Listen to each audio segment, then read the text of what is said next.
السلام عليكم ورحمة الله وبركاته. ازيكم عاملين ايه؟ يا رب تكونوا بخير. اللهم صل وسلم عليك يا رسول الله. النهاردة هنعمل مع بعض العيش. عيش كده، يعني بتبقى حاجة كده جميلة. هنعمله بمناسبة رمضان نتسحر بيه. هنعمله بطريقة سهلة جدا، ومكونات عندك في البيت.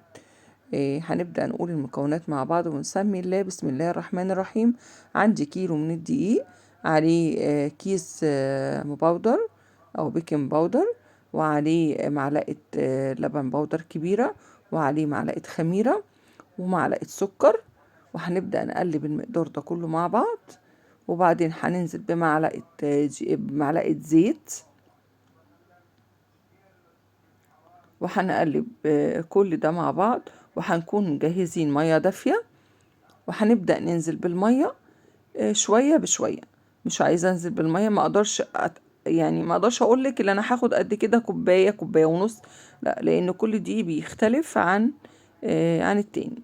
فهنا هنزل بالمية حبة حبة لغاية ما تبدأي اللي انتي تجمعي العجينة مع بعض، ونبدأ نخدمها. هي اكتر حاجة تطلع لك العجينة كويسة انك تخدميها، يعني تقعدي تلمي فيها، يعني مش اقل من ربع ساعة لغاية ما تبقى ناعمة معاكي.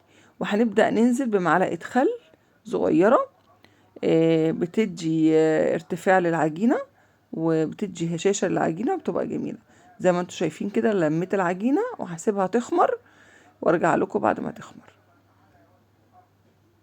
هنا رجعنا اهوت بعد ما العجينة ما خمرت. هنبدأ نكور كده العجينة كور.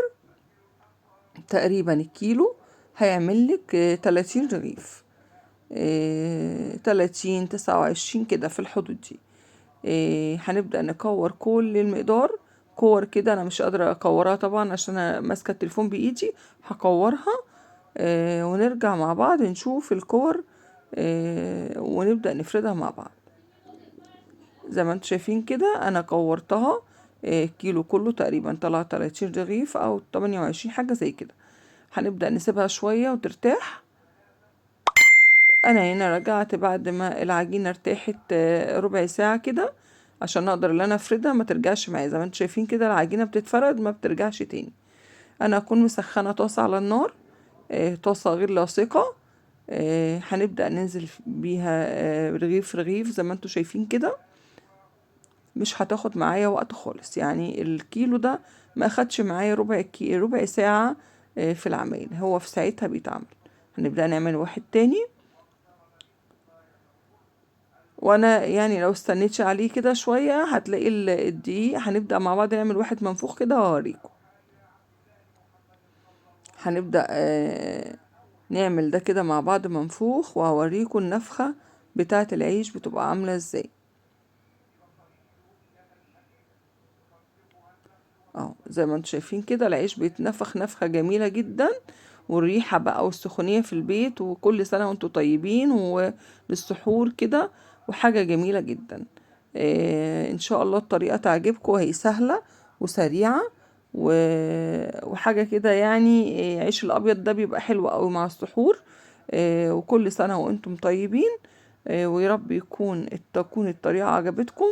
وعايزة اللي مش معايا في القناة وعجبه الطريقة يعمل اشتراك ويفعل الجرس عشان يوصل له كل جديد. بس اهم حاجة بعد ما تعملي العيش تغطيه عشان يفضل معاكي طري لاخر وقت ما تستخدميه. زي ما انتوا شايفين كده طري وما فيهوش اي حاجة ناشفة. وبالهنا والشفا. ويا رب اكون عند حسن ظنكم. والسلام عليكم ورحمة الله وبركاته.